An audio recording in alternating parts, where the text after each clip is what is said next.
Yeah, yeah. So you got to hire ahead of the growth, right? So you always want to be ahead of the growth with building your team, but you got to have the revenues to support it, right? So if you don't have the revenue, you don't have the ability to do that. So first and foremost, focus on the revenue. Whatever's making you money, focus 100% on that. Grow it so you can bring that person into place, and or find a way that this individual can come in and replace an expense somewhere else so that it offsets that income. So and you don't have to hire that COO level right away. Okay, so you can hire somebody that maybe they're a director of operations or director of something, or they're a general manager, or something like that, and you don't want to give equity. So in your business, in your company, that's not something you want to do right away. Maybe down the road you might do whatever you want to do, stock options, whatever. But initially, this is a salaried employee. Their job is to build this company. That's their role. You can put a bonus incentive plan in there, but there's a lot of great, talented, aggressive people out there that are looking for an opportunity to come on board with a company and help them grow.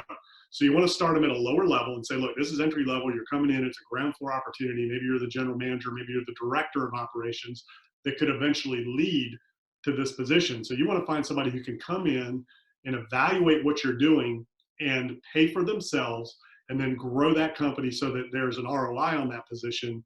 And then you can continue to build the team out. But at the end of the day, you've got to have that income, and you've got to have the ability to recruit, hire, train, lead, motivate, delegate to that individual. So it starts at the basic level, from an administrative standpoint. So to ease into your hiring and ease into building that team, some people, you don't necessarily need that superstar right away.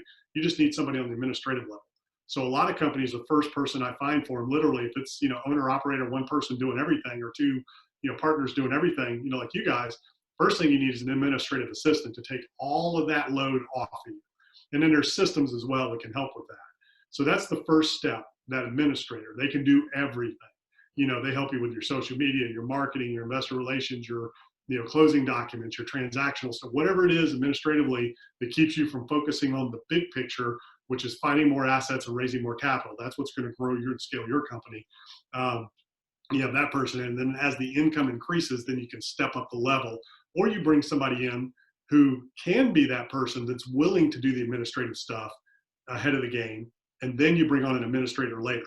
So if you find somebody who can be a COO level or a director of operations and say, look, right now you got to wear all the hats. You got to be the bookkeeper. You got to be the administrative assistant. You got to be, the acquisitions. You got to be investor relations. You got to be marketing. I need you to do everything right now.